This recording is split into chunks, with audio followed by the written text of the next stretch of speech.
Think of a narcissist. Do you think of someone who is self-obsessed, overly concerned with their appearance, and constantly seeking attention?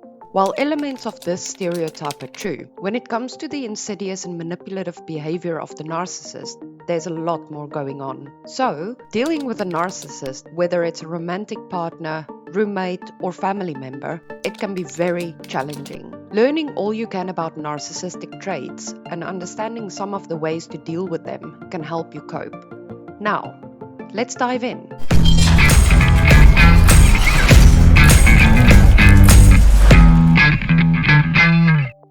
What is a narcissist?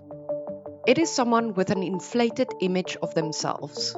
A person with this quality often has such an excessive interest in their own image and appearance that they lack consideration or empathy for others. Someone with narcissism is highly self-centered, to the point where it hurts the people around them. This makes it important to recognize the signs.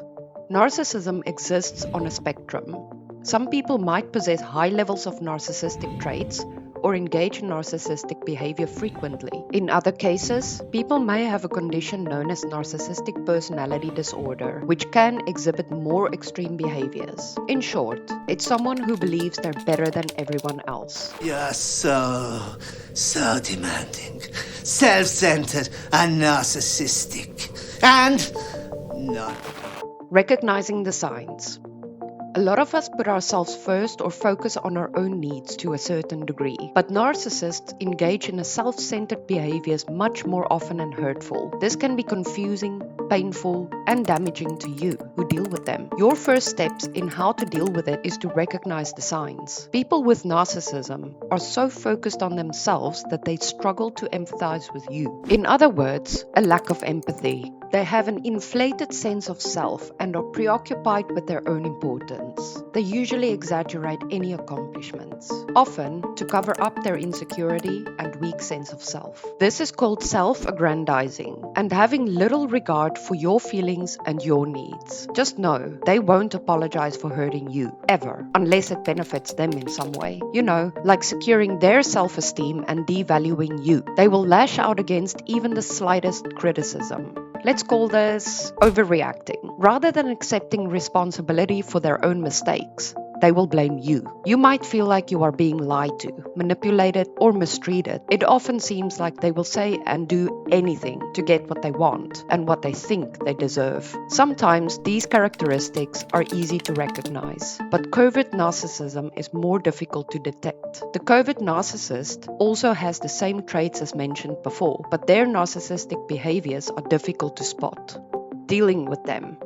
This can be very exhausting and stressful.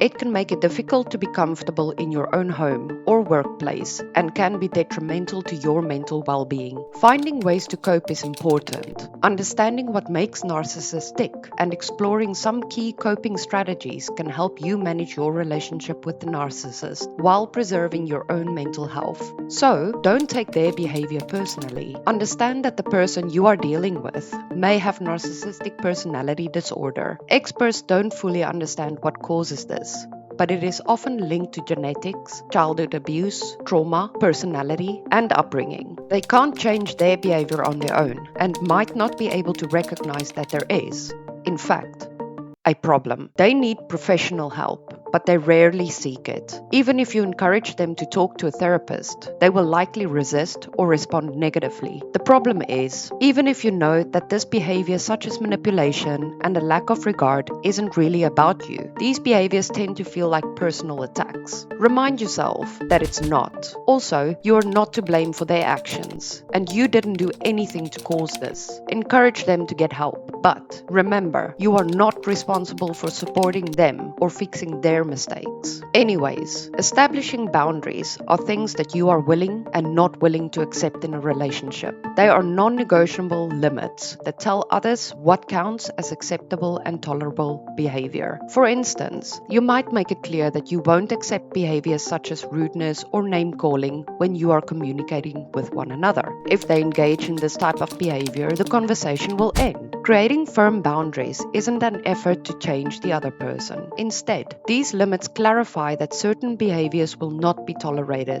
Once you set a boundary, it is important to stick with it. If the other person violates it, immediately enact the consequences. In this instance, you must immediately end the conversation and walk away as soon as you can. Don't argue or wait for them to respond. Simply end it. Likewise, don't make idle threats or create ultimatums that you won't follow through on. Failing to enforce your boundaries means that the other person won't take them seriously. Also, it is important to be aware that setting and maintaining your boundaries is an ongoing process. Remind people what your boundaries are and keep enforcing them.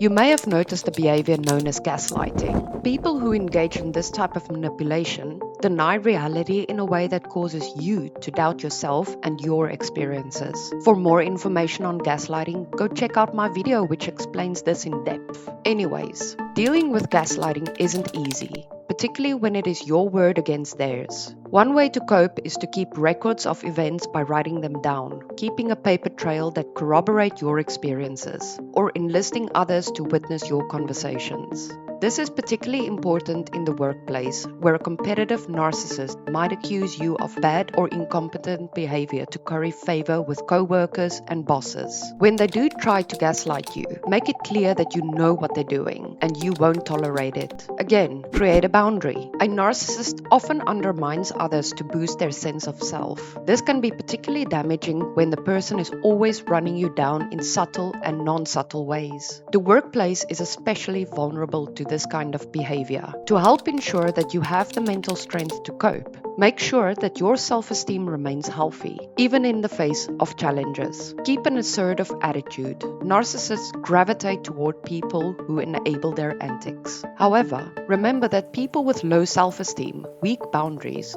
or a shaky sense of self aren't the only ones who end up in situations with narcissists.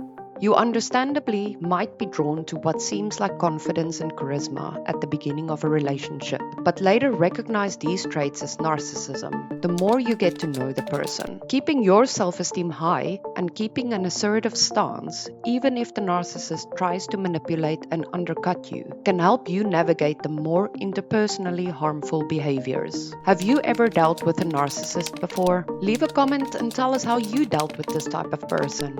When to leave.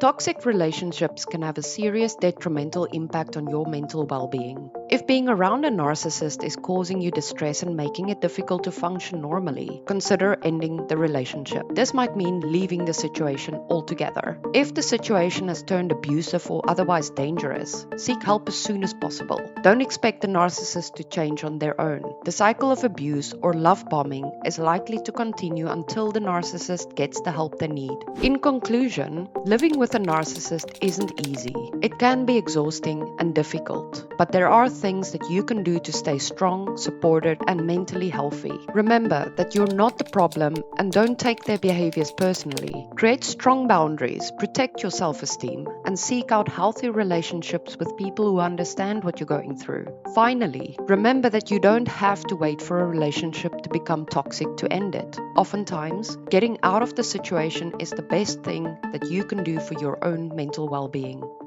That's it for this video. If you really enjoyed this video, consider dropping a like. If you hated it, also drop a like. And don't forget to subscribe and click the notification bell to be notified of any new uploads. Thanks for watching. See you next time.